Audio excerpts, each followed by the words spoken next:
Salut à tous, salut les gamers. On se retrouve pour une nouvelle petite vidéo, pas très longue, d'explication de jeu, et en l'occurrence, vous l'avez sous les yeux, qui s'appelle Ski-Jo. Apparemment, une espèce de Uno moderne, si j'ose dire. Petit jeu qui peut se jouer de 2 à 8 personnes pour environ 30 minutes. Vous allez voir, c'est quand même super rapide comme jeu. Le contenu de la boîte, c'est simplement, hop, des cartes. Voilà, donc ça c'est le dos.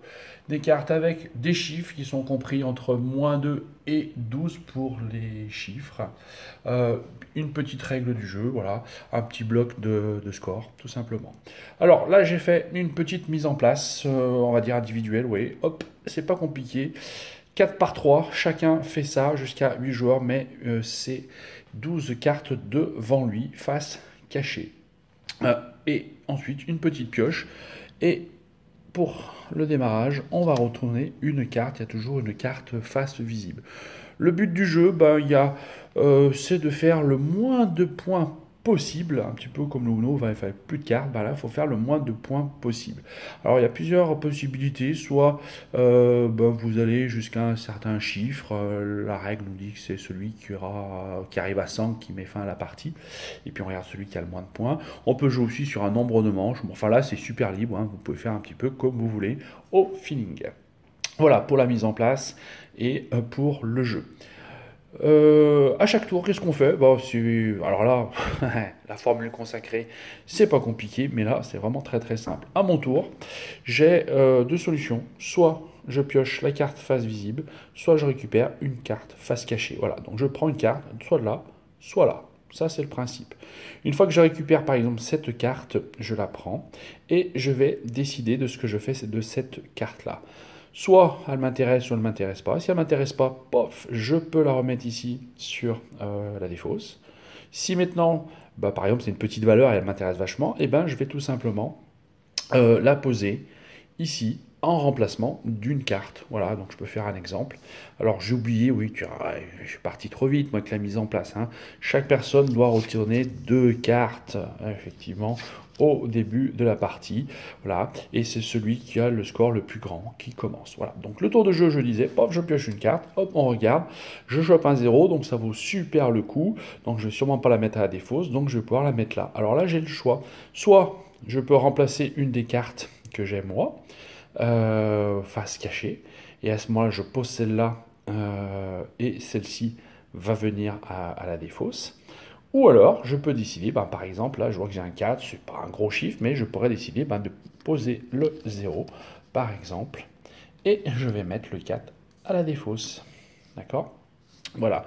Et donc ainsi de suite. Alors ça, voilà, c'est la première façon. Donc j'ai pris une carte ici que je suis venu remplacer là.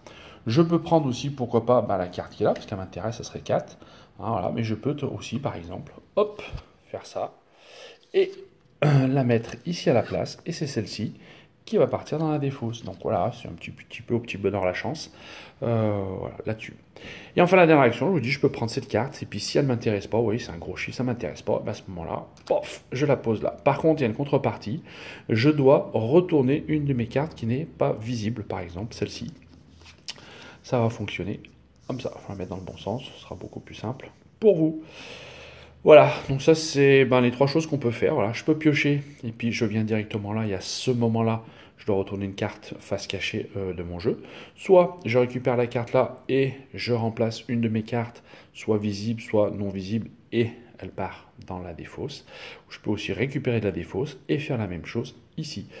Voilà, et on va jouer comme ceci jusqu'à ce que un des joueurs ait retourné toutes ces cartes, c'est-à-dire que dès l'instant où on va se retrouver dans cette configuration là, je retourne par exemple ma dernière carte, et à ce moment-là, le jeu prend fin.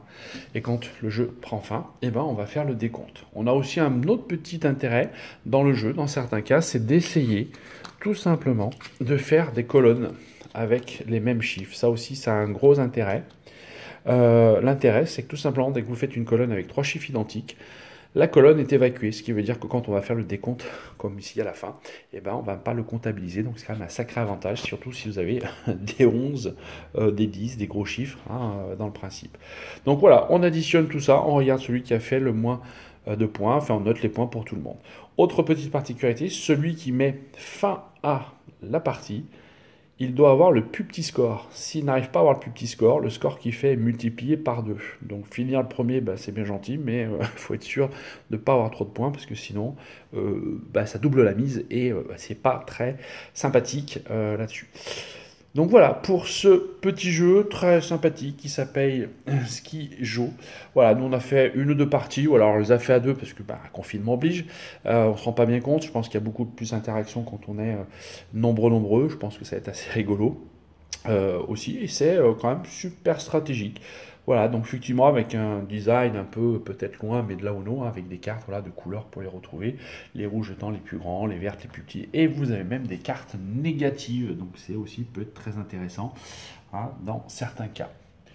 Donc voilà pour cette petite présentation très très rapide de Skijo. Voilà, amusez-vous bien, salut à tous.